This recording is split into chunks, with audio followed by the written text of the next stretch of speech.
Hello, welcome to legal awareness web series. जब देश कोविड-19 की दूसरी लहर से जूझ रहा है, सरकारी नंबर्स कुछ कम नजर आ रहे हैं, लेकिन गांवों के नंबर्स सामने नहीं हैं। टेस्ट भी गांव में हो रहे हैं, नहीं हो रहे, कितने हो रहे हैं, कितने लोगों की डेथ नेचुरल डेथ हो रही है या किसी और रीजन से या कोविड के कारण, उसका डेटा सामने नहीं है। वैक्सीनेशन स्लो हो गया अप्रैल और मई में। अब सरकार ने कहा है कि वो 100 करोड़ से ज्यादा लोगों को दिसंबर तक वैक्सीनेट कर देगी। भारत बायोटेक जो कोवैक्सीन को प्रोड्यूस कर रहे हैं, उनके यहां से जो न्यूज आ रही है कि कितनी कैपेसिटी है प्रोडक्शन की, वो दूसरी कहानी बता रही है। इस सारे मामलात में अचानक कल भारत सरकार ने सीएए इंप्लीमेंट कर दिया। देश के 13 डिस्ट्रिक्ट्स में, राजस्थान, गुजरात, हरियाणा और पंजाब के। आपको मालूम है कि 2019 में और अर्ली 2020 में देश में सीएए को लेके बहुत विरोध हुआ था।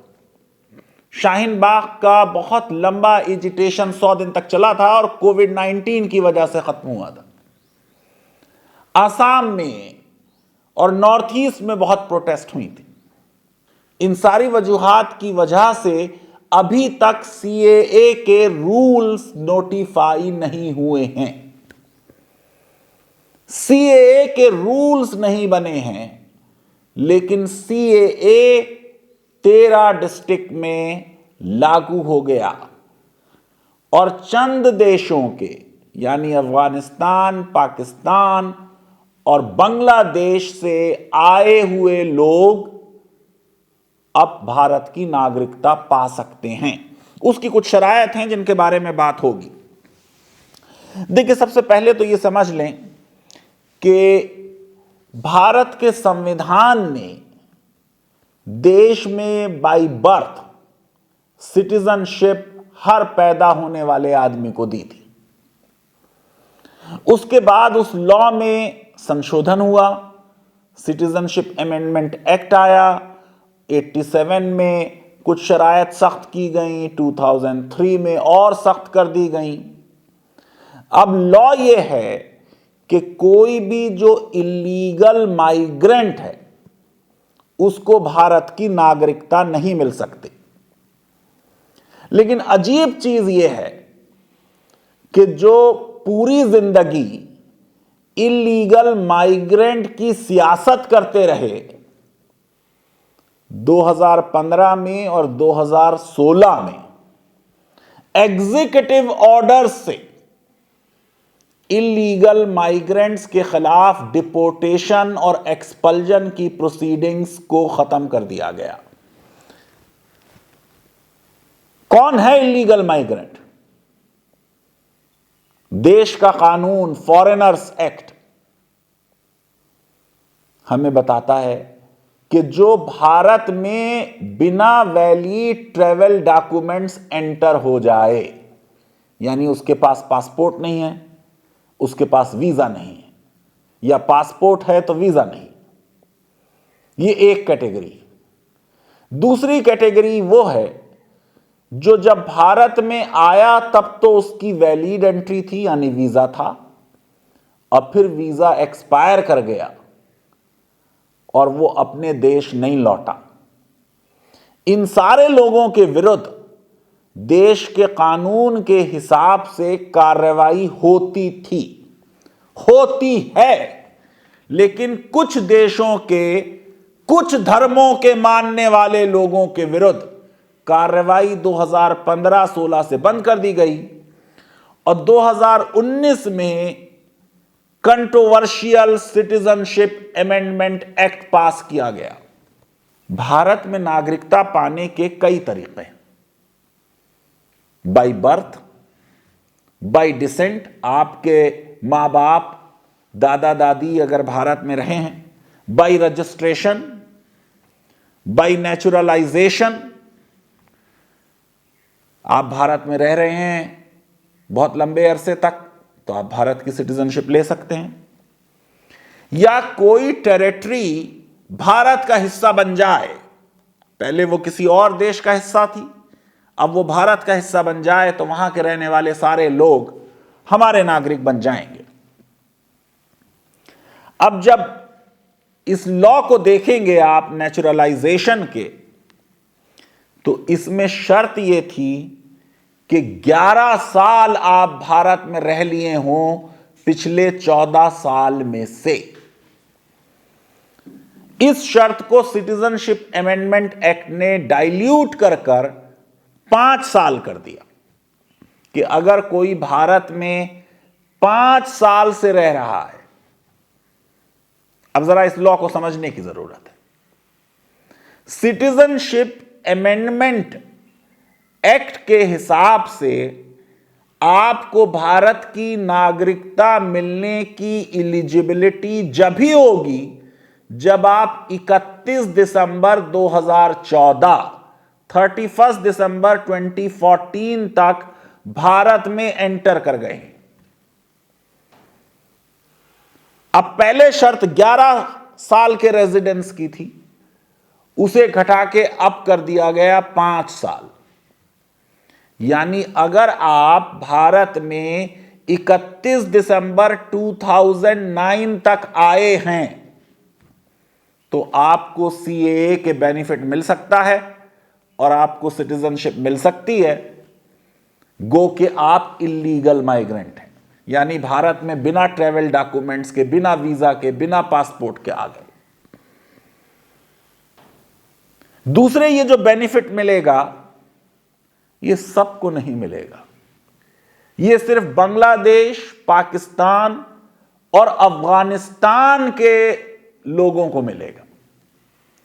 उनके यहां से भी सारों को नहीं मिलेगा। इस लॉ को पास करते वक्त बहुत जोर शोर से बताया गया था कि जिनका धर्म की वजह से उत्पीड़न हो रहा है, रिलीजियस परसिक्यूशन जिनका हो रहा है, हम सिर्फ उनको नागरिकता के लिए एलिजिबल कर रहे हैं। अब उत्पीड़न तो पाकिस्तान और बांग्लादेश और अफगानिस्तान में मुसलमानों का भी होता है, शियाओं का होता है, हजारास का होता है, अहमदियास का होता है, और पॉलिटिकल डिसेंटर का हो सकता है, चाहे वो सुन्नी ही मुसलमान क्यों ना हो। अगर वो सरकार के विरुद्ध जाएगा तो उसका परसिक्यूशन हो सकता है। अगर कोई वो बड़ा इंटेलेक्चुअल लिबरल राइटर है, ह्यूमन राइट एक्टिविस्ट है, उसका भी परसिक्यूशन हो सकता है। लेकिन हमारे कानून ने यह कहा कि पाकिस्तान, बांग्लादेश और अफगानिस्तान के हिंदू, सिख, बुद्धिस्ट, जैन, पारसी और क्रिश्चियंस अगर वो भारत में एंटर हो गए हैं 31 दिसंबर 2014 से पहले, गो के वो इलीगल माइग्रेंट हैं, उनको भारत की नागरिकता दी जा सकती है। उनके विरुद्ध अगर कोई कानूनी कार्रवाई और प्रोसीडिंग और केस चल रहा है तो वो केस खत्म कर दिया जाएगा। जब देश के संविधान में आर्टिकल 25 में हिंदू की डेफिनेशन में सिख, बुद्धिस्ट और जैन ऑलरेडी इंक्लूडेड हैं, तो इस लॉ में बुद्धिस्ट और जैन का अलग से जिक्र क्यों है? इजराइल से तो बड़े अच्छे ताल्लुकात हैं हमारे, बड़ा याराना और दोस्ती है, लेकिन यहूदी भी इस लॉ का बेनिफिट नहीं पा सकते। अगर कोई जीव है पाकिस्तान, अफगानिस्तान या बांग्लादेश में, वो सीएए का बेनिफिट नहीं पा सकता। इस लॉ की प्रॉब्लम यह है कि यह लॉ कई मामलात में एक डिफरेंशियल ट्रीटमेंट करता है। रिलीजियस परसिक्यूशन तो एक ग्लोबल मसला है। जिस किसी का भी परसिक्यूशन हो, रिलीजियस है, पॉलिटिकल है, उसको दूसरे देशों को अपनी नागरिकता देनी चाहिए। लेकिन हम कह रहे हैं कि रिलीजियस परसिक्यूशन सिर्फ पाकिस्तान, बांग्लादेश और अफगानिस्तान वालों का अगर हुआ उन्हें नागरिकता देंगे। और हमारा यह कहना है कि यह पार्टीशन की वजह से हम कर रहे हैं। अफगानिस्तान का भारत से पार्टीशन तो पार्टीशन से बहुत पहले हो चुका था, वो 47 का कहानी नहीं है। तो अगर किसी का रिलीजियस परसिक्यूशन किसी और देश में हो रहा है, उसको आप सीएए का बेनिफिट नहीं दे सकते।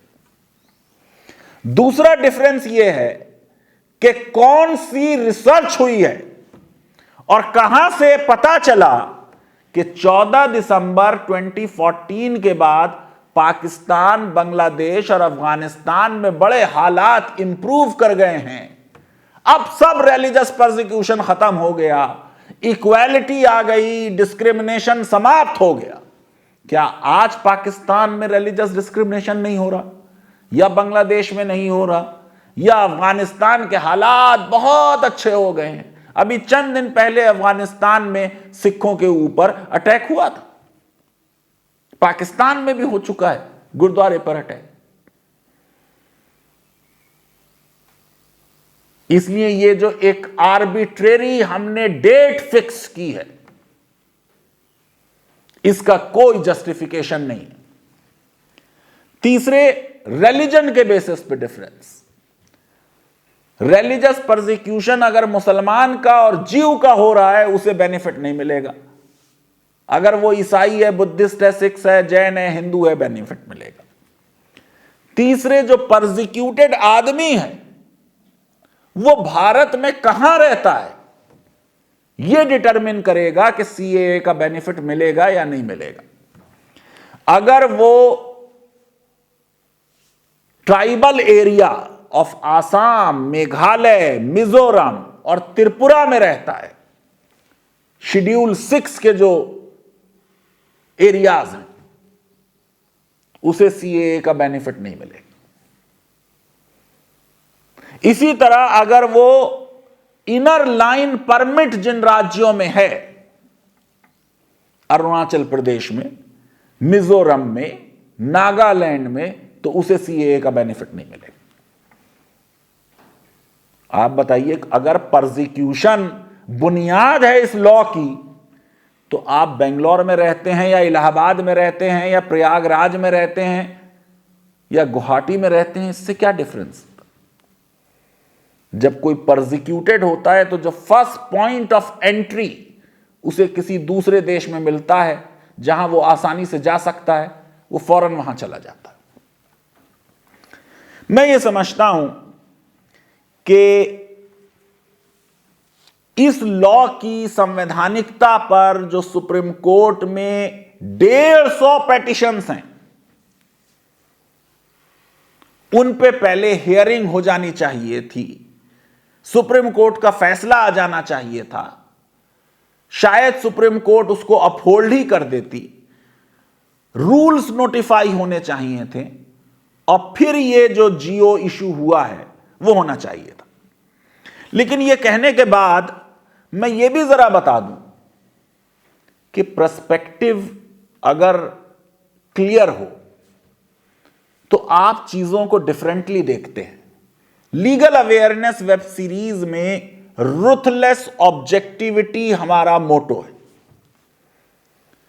तो 1971 में, 1965 के बाद पाकिस्तान से और जो आज बांग्लादेश है, उससे बहुत से रिफ्यूजीज हमारे देश में आते रहे,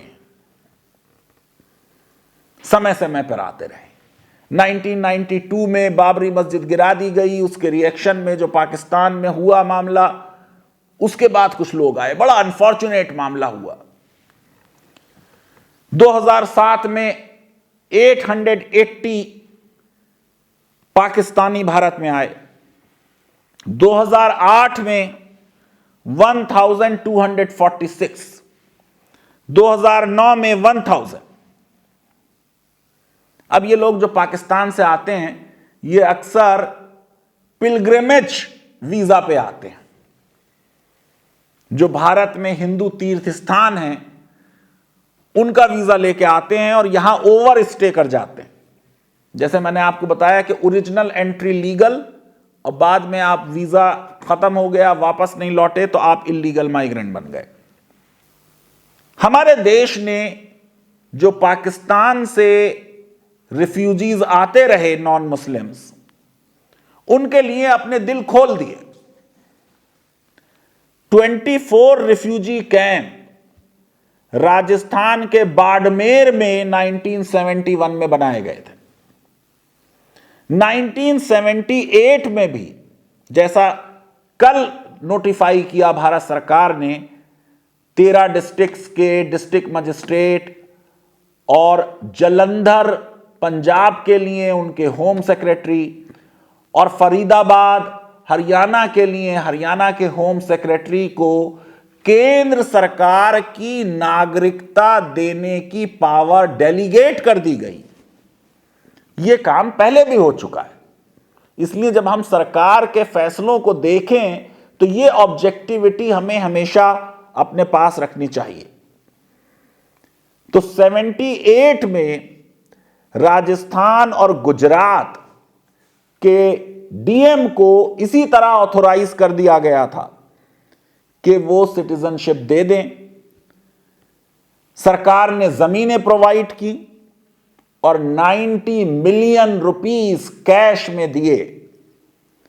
हर फैमिली को 25 बीघा जमीन, अगर उसको कैनाल एरिया में जमीन मिल रही है, और 75 बीघा जमीन, 75 बीघा जमीन, 30 एकर्स, अगर उसको बैरन लैंड, डेजर्ट में, रेगिस्तान में दिया जा रहा है। इसके ऊपर रिसर्चेस हो चुकी हैं, डॉक्यूमेंट्स बन चुके हैं। बाड़मेर डिस्ट्रिक्ट में 4033 फैमिलीज को जमीन दी गई।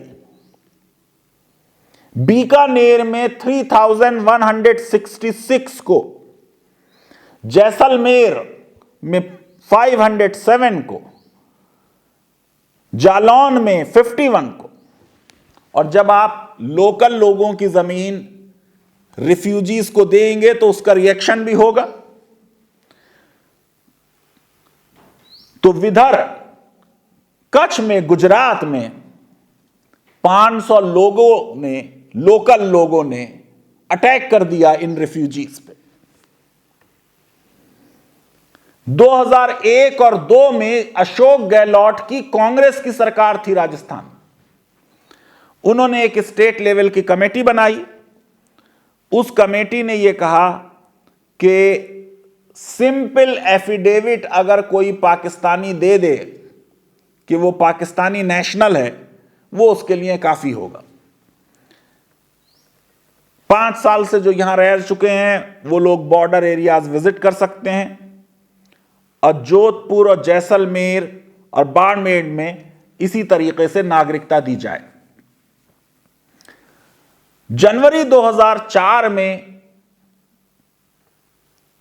भारत सरकार ने 1965 की जंग और 71 की जंग में के बाद जो लोग आए पाकिस्तान से जैसलमेर में, उनको सिटीजनशिप कैंप लगाकर नागरिकता देने का प्रावधान किया। लेकिन जो 71 के बाद आए उनको एक्सक्लूड कर दिया गया था। अब फिर मनमोहन सिंह की सरकार आ गई जनवरी फरवरी 2005 में और 13,000 पाकिस्तानियों को भारत की नागरिकता दी गई। जोधपुर में भी कालीबेड़ी में भील बस्ती है, 250 से ज्यादा फैमिलीज वहां पे रह रहे हैं 15 साल से। ज्यादातर एग्रीकल्चरल लेबर हैं, मिट्टी के घर हैं, हालात खराब हैं, हेल्थ फैसिलिटीज नहीं हैं। तो मैं ये समझता हूं कि ये बात अच्छी है कि जो रिफ्यूजीज हमारे देश में आए हैं उनका सम्मान किया जाए, लेकिन फिर ये पॉलिसी जनरल होनी चाहिए। अभी तक भारत ने रिफ्यूजी कन्वेंशन को ज्वाइन नहीं किया। परसिक्यूशन तो रोहिंग्यास का भी हो रहा है म्यांमार में। धर्म देख के परसिक्यूशन तय होगा। अगर कोई मुसलमान है, अहमदिया है, शिया है, हजारा है, चाहे उसके ऊपर कितना भी उत्पीड़न हो जाए, जुल्म हो जाए, हमारी इंसानियत नहीं जागेगी। यह भारत के संविधान की स्पिरिट नहीं है। भारत का संविधान हर इंडिविजुअल को डिग्निटी देना चाहता है। मैं ये समझता हूं कि भारत सरकार को और हम सबको जो हमारी बेसिक मर्यादाएं हैं, हर इंसान जो मुसीबत में है उसकी मदद करना, उस प्रिंसिपल को नहीं छोड़ना चाहिए। लीगल अवेयरनेस वेब सीरीज अगर आपको पसंद आती है तो मेरी रिक्वेस्ट है हमारे इस वीडियो को वाइडली शेयर करें, हमारे चैनल को सब्सक्राइब करें और बेल आइकन और लाइक जरूर क्लिक करें। हमने सीएए पे बहुत वीडियो बनाए हैं, वो हमारी प्लेलिस्ट से देख के आप जरूर देखें। बहुत बहुत शुक्रिया, धन्यवाद, थैंक यू वेरी मच।